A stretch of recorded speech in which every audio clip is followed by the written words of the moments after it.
नमस्कार, मैं हूं नेहा परिहार। चलिए देखते हैं यूपी की शाम तक की 10 बड़ी खबरें फटाफट अंदाज में, सिर्फ क्लीन न्यूज यूपी पर। अब पढ़ाई के साथ हुनर भी जरूरी। यूपी में 9वीं से 12वीं तक के छात्रों को अनिवार्य रूप से सीखना होगी एक ट्रेड। उत्तर प्रदेश के स्कूलों में अब सिर्फ किताबें नहीं, हुनर भी जरूरी होगा। कक्षा 9 से 12 तक के सभी छात्रों को पढ़ाई के साथ एक व्यावसायिक ट्रेड सीखना अनिवार्य कर दिया गया है। उत्तर प्रदेश माध्यमिक शिक्षा परिषद के तहत लागू इस नई नीति में 23 सेक्टरों में से किसी एक का चुनाव करना होगा, जैसे ऑटोमोबाइल, बैंकिंग, इलेक्ट्रिशियन, प्लम्बिंग और भी बहुत कुछ। अब नैतिक शिक्षा, योग और खेल की जगह छात्र रोजगार से जुड़े कौशल भी सीखेंगे। सरकार का उद्देश्य है पढ़ाई के साथ रोजगार की तैयारी। अब स्कूल से ही बने प्रोफेशनल। बाल श्रम मुक्त यूपी की ओर बड़ा कदम। पंचायत स्तर पर होगी निगरानी। दिसंबर 2026 तक 10 जिलों का लक्ष्य। उत्तर प्रदेश सरकार ने बाल श्रम के खिलाफ जंग छेड़ दी है।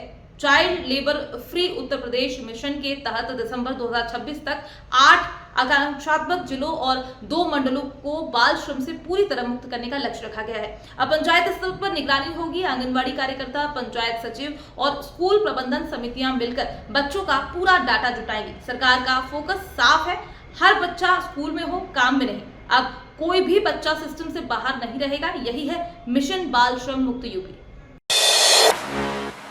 यूपी में गाय के गोबर से बनेगा कपड़ा और बायोप्लास्टिक, किसानों की बढ़ेगी आमदनी।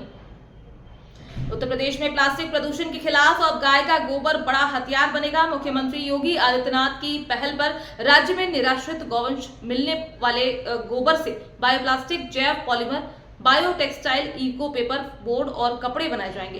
राज्य में हर दिन औसतन 54 लाख किलो गोबर उपलब्ध होता है, जिसे वैज्ञानिक तरीकों से संसाधित कर उपयोगी उत्पादों में बदला जाएगा। इससे जहां प्लास्टिक का विकल्प विकसित होगा, वहीं जैव प्रदूषण पर नियंत्रण भी संभव होगा। इस पहल से किसानों को अतिरिक्त आमदनी का मौका मिलेगा और आत्मनिर्भर भारत अभियान को नई गति मिलेगी।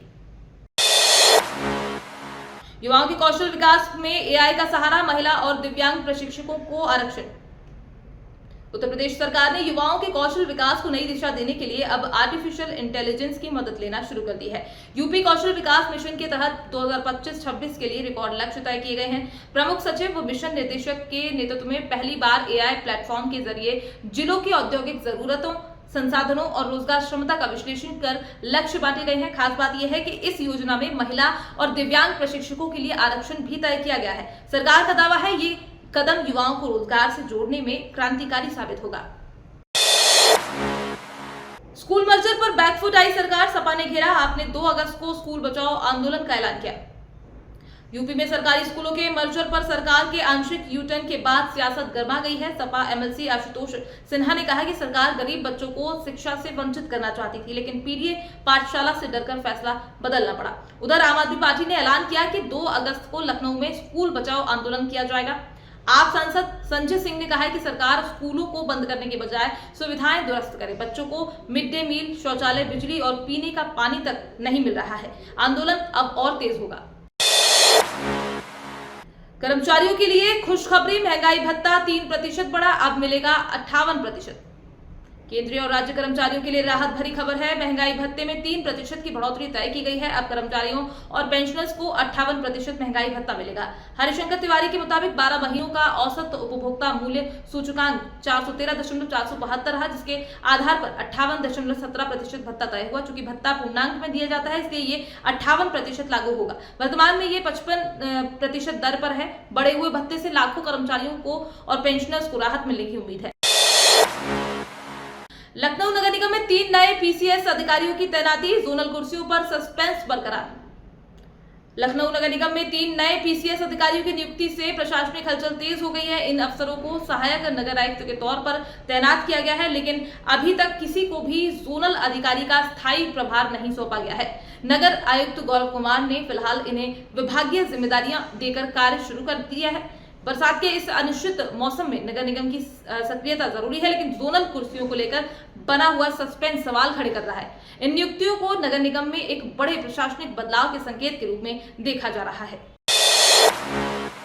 2 से 6 अगस्त तक यूपी के कई जिलों में झमाझम बारिश का अलर्ट। मौसम रहेगा रुख बदलता हुआ। उत्तर प्रदेश में मौसम ने फिर करवट ली है। पिछले कुछ दिनों से जारी उमस भरी गर्मी के बीच अब एक बार फिर बारिश राहत लेकर आई है।